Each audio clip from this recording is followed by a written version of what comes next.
Hey there, I'm Bruce Kirkby, longtime MEC ambassador. And if you're going to be spending time in the backcountry this winter, it is never too early to start preparing. We're seeing more and more people joining us in the backcountry, and that's wonderful. You'd never catch me arguing against anyone spending time outdoors. But travel in the backcountry comes with some very real inherent dangers, and it carries with it some very real responsibilities to keep you and your partner safe. So whether you're a newcomer to the backcountry or a veteran, come on inside. Let's talk about what we can do to get ready. So the very first thing you need to do is enroll in an avalanche safety course with Avalanche Canada. And it doesn't matter if you've spent decades in the backcountry or this is your very first season. These courses are imperative. You'll learn to identify and select safe travel terrain. You'll learn to work with the information provided in the Avalanche forecast. So take a refresher. Number one thing, get that booked into your calendar.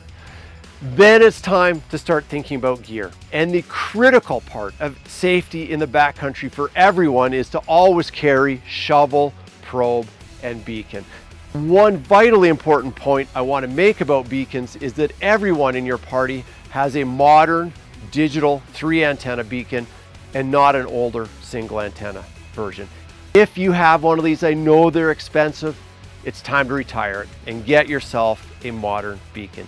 You'll carry other stuff, of course. You'll have, a headlamp, warm down jacket, first aid kit, and water, but the foundation of safety is a shovel, probe, beacon. Now, number 3, you actually need to practice with this new gear. So the first time you're using it isn't out in the field when it counts. You need to get your probe out. You need to put this thing together and use it. Understand what a pack feels like through the snow, how it's different than a rock. You need to practice shoveling in concert with your friends so you have a plan of how you're going to shovel big deep holes in the snow. Most importantly, beacon searches over and over. You don't want to be doing this for the first time when the stakes are high.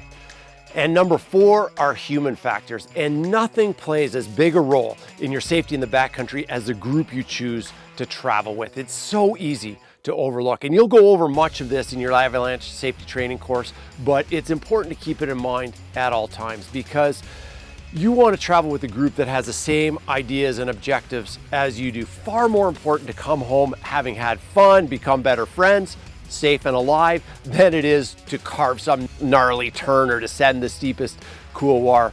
And I know personally my closest brushes with danger have been times when I knew rationally that I shouldn't be doing something. My training told me otherwise, but there was such pressure to go along with the group that I just didn't speak up. So really consider carefully who you choose to travel with. Now, the final piece of the puzzle is having a solid game day plan. You want to have checked the most recent avalanche forecast. You want to be on top of the weather, and you also want to be talking with your partners about different objectives in case the situation changes. Then you're ready to go out and have fun and be safe on the first day of the season. So we'll see you out there this winter. Holy cow, things are changing fast. How do you like that walk-off?